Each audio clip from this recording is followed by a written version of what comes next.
Dear friends and colleagues, today I am going to share with you one of my cases for implant placement or immediate implant placement at the anterior maxilla. We will do extraction for the maxillary incisors and insert 4 implants. Also, we will enucleate a radicular cyst related to the tooth number 11. We start with the incision and flap reflection, which is very important to secure the flap from any laceration, as sometimes there is adherence from the flap to the root surface. At the time of extraction, we may have flap laceration.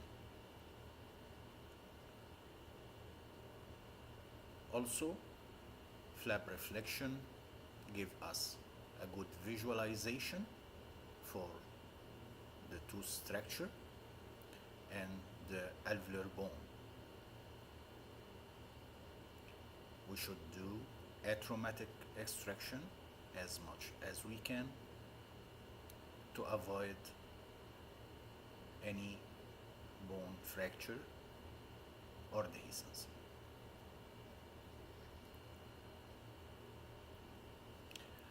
After extraction, we should be sure that we have intact sockets. After that, we start with with the cyst curettage.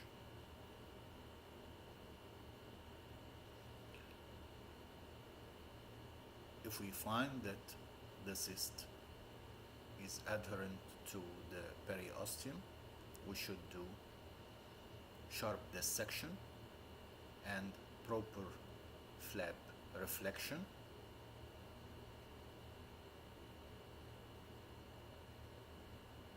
to avoid again any flap laceration at the time of the curettage.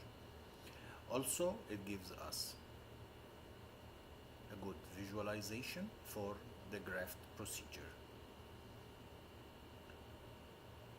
If we find that the cyst is adherent to the bone and we can do any bone trauma, we return back again to the sharp dissection to remove the cyst.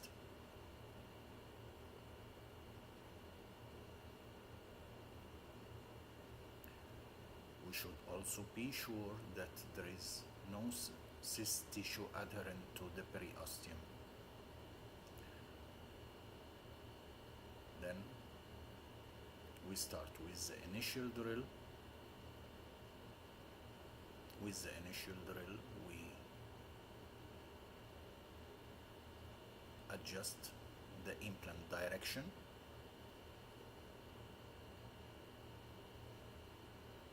The best way, of course, is to use the guided surgery. Then we go to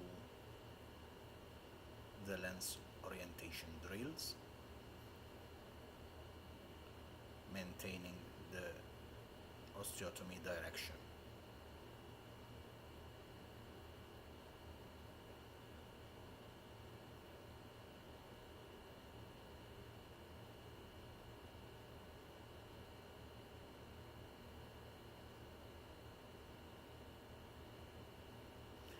According to the cooling system and the direction of the drilling, we may reduce the speed of the drilling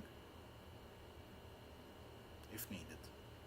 Here we go for the diameter drill according to the desired implant, according to our treatment plan, but we should reduce the speed.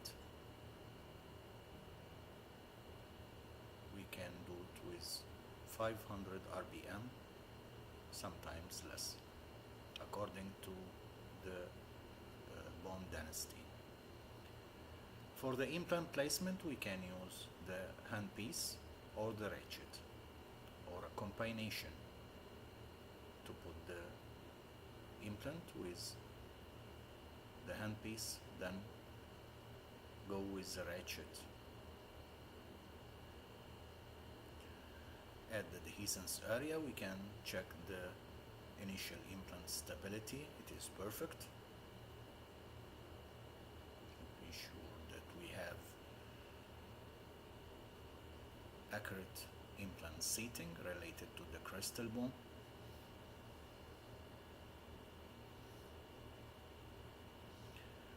After implant placement, we start the augmentation procedure.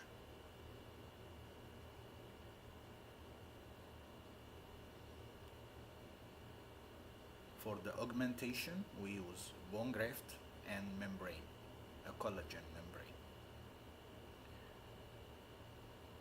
Membrane fixation is very important for the generation of the bone.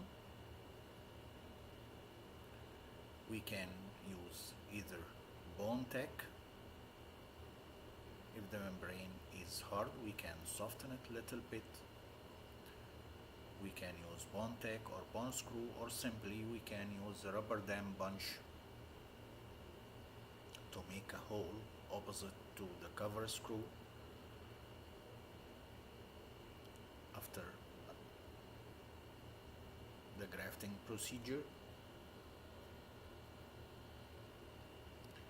we insert the membrane and use the cover screw to fix it in place.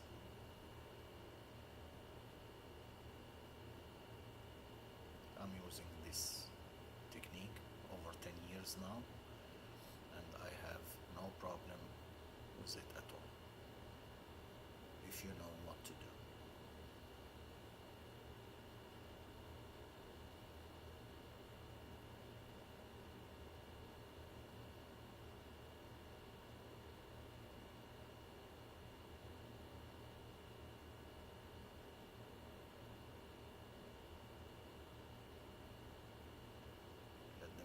To go under the palatal flap, then you start suturing the flap without tension. After that, you can leave it like that, or you can cover it with periacryl, then insert of the provisional. If you have any questions, do not hesitate to contact me at any time. This is the pre-operative X-ray, and this is the post-operative X-ray. Thank you, my friends. Wish to see you soon.